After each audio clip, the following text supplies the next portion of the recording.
Hello, this is Martin Edmondson, the founder of Reflections and the creative director on Driver San Francisco. I'm going to give you a quick walkthrough, a special E3 build of the game here.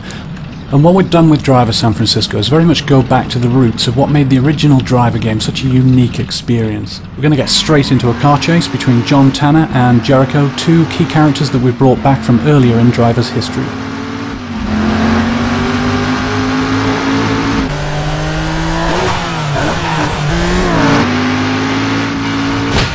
Other things we brought back, this sort of classic back alley action, smashing through garbage and bursting back out onto the streets, all that's back.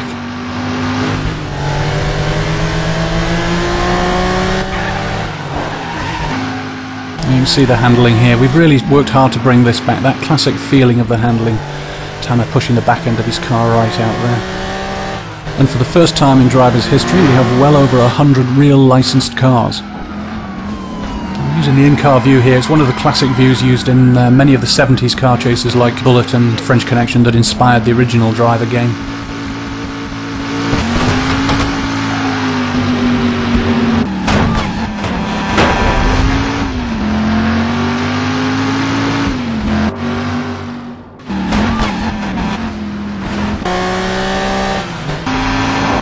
Bang! Right, so that looks like the end of Tanner's chase. Now, whilst Jericho gets away here, I want to show you this. This is a brand new feature for Driver San Francisco. We call it Shift. Now, this is brought about by the fact that Tanner, earlier in the story, is involved in a serious incident, and that puts him into a coma. And Tanner is completely unaware of the fact that he's in a coma. He thinks he got a lucky escape and ends up with this amazing new ability. And as you can see, Tanner feels like he's looking down on the world like this. He can see and identify lots of cars in the world. And he can shift instantaneously into a vehicle. Anytime you change your mind, you can shift into another vehicle. And you can also have some fun with this. So if I want to change direction, for example, immediately without having to turn around, I just shift into a car coming in the opposite direction, like so. And this is something that upgrades throughout the game, so we can pull higher, reveal more of the city, and still see all the cars driving around. But shift is a limited ability. It has to be charged. And ultimately it upgrades to reveal the whole city in its entirety. Now, as you can see, this is a massive area. It's 208 miles of road, and that makes it one of the biggest open city driving environments in any video game. And what it gives to the player is a truly diverse experience of different driving styles.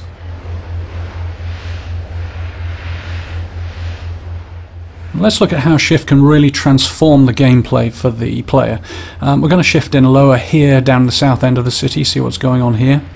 And we can find two cops here. They're both chasing after this Mustang, the Shelby Mustang. Now, to acquire a mission in Driver, you just shift straight into the vehicle, and we're now playing the part of this cop, trying to take down the getaway. Now, the shift is also upgraded in functionality as well. We have a new ability here, a rapid shift, so we can shift further forward, keep us in the action.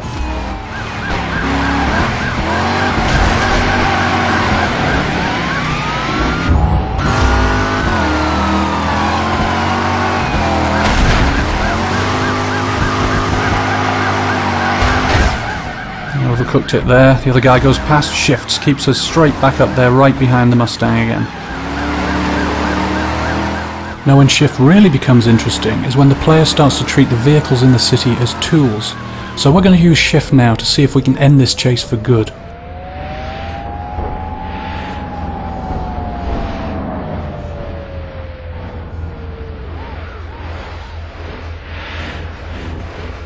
Now that's what I'm after, a big heavy 18-wheeler.